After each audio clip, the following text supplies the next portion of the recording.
দোস্ত গোপনেই নতুন সিনেমার কাজ শুরু করেছেন পরিচালক রায়হান রাফি। তিনি এবার আছেন তাণ্ডব সিনেমা নিয়ে। দোস্ত রায়হান রাফির এই নতুন সিনেমার নায়ক হিসেবে সাকিব খান থাকবেন নাকি অন্য কেউ? এন্ড সেকেন্ড নিউজটি থাকবে দোস্ত, মাসখানেকের ব্যবধানে অন্তত 5 জন পাকিস্তানি টিকটকারের ভিডিও ফাঁস হয়েছে। আর এবার নতুন করে টিকটকার মরিয়াম ফাইসালের ভিডিও ফাঁস হয়ে গেল। সালাম নমস্কার দোস্ত। দোস্ত নতুন সিনেমা তাণ্ডবের রায়হান রাফি চুক্তিবদ্ধ হলেও সিনেমার নায়ক সাকিব খান মৌখিকভাবে অভিনয়ে আগ্রহ প্রকাশ করেছেন।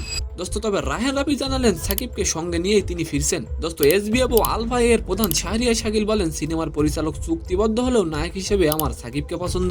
তার সাথে আমার গল্প নিয়ে কথা হয়েছে, সাকিব গল্প পছন্দ করেছেন। দোস্ত সাকিব খানের সিনেমা আপনার কাছে কেমন লাগে অবশ্যই কমেন্ট করে যাবেন। দোস্ত সাকিবকে নিয়ে তুফান 2 সিনেমার শুটিং করার কথা থাকলেও তার আগেই তাণ্ডব শুরু হয়ে যাচ্ছে। এই প্রসঙ্গে রাফি বলেন, তুফান 2 নিয়ে সময় নিচ্ছি, এটা আরো বেটার কিছু হবে, যে কারণে গল্প প্রস্তুত করতে সময় লাগছে। দোস্ত তাণ্ডব সিনেমার গল্প নিয়ে রাফি এখনোই কিছু বলতে চান না, শুধু জানালেন পদ্মায় তাণ্ডব সৃষ্টি করবে সাকিব খান। দোস্ত রায়হান রাফি বলেন, দর্শক এমন সিনেমার গল্প আগে কখনোই দেখেনি, চিন্তাই করতে পারবেন না এবার তাণ্ডব কি ঘটাবে। দোস্ত সেকেন্ড নিউজটি হলো মাতিরা খান, মিনাইল মালিক, ইমশা রেহমান ও কানোয়াল আফতাবের পর আর এক টিকটক তারকা মরিয়াম ফাইসালের ব্যক্তিগত ভিডিও সামাজিক যোগাযোগ মাধ্যমে ভাইরাল হয়ে গেছে। দোস্ত ডেইলি পাকিস্তান পত্রটি লিখেছেন, মরিয়ামের এসব ছবি এবং ভিডিও হোয়াটসঅ্যাপ গ্রুপে কে বা কারা ছড়িয়ে দিয়েছে, তবে এই বিষয়ে মরিয়াম এখনো মুখ খোলেনি। তো সম্মানিত দর্শক, আজকের ভিডিওটি কেমন লাগলো অবশ্যই কমেন্ট বক্সে জানাবেন। আর ভিডিওটি যদি ভালো লাগে অবশ্যই একটি লাইক দিয়ে আমাদের চ্যানেলটিকে সাবস্ক্রাইব করে দিবেন। ধন্যবাদ।